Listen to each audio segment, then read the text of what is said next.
बाई आला ग बाई आला आला आला आला आंबा फायनली आला. आता निसर्ग जे जे आपल्याला देतं ना ते त्या काळात खायला काहीच हरकत नाहीये. रुजुता दिवेकर फेमस डायटिशियन म्हणते की आंबे खाल्ल्यामुळे डायबिटीज होत नाही. This video is your yearly reminder that it is summer and you should be eating the mango. Mango doesn't cause diabetes, mango doesn't cause obesity.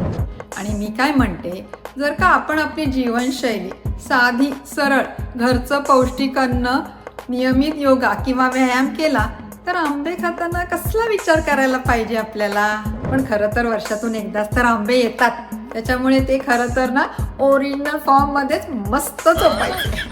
पण जर का तुम्हाला डिझर्ट बनवायचंच असेल किंवा जर का ते आंबे गोड नाही निघाले तर या सात्विक संध्याकडे एक आयडियाची कल्पना आहे.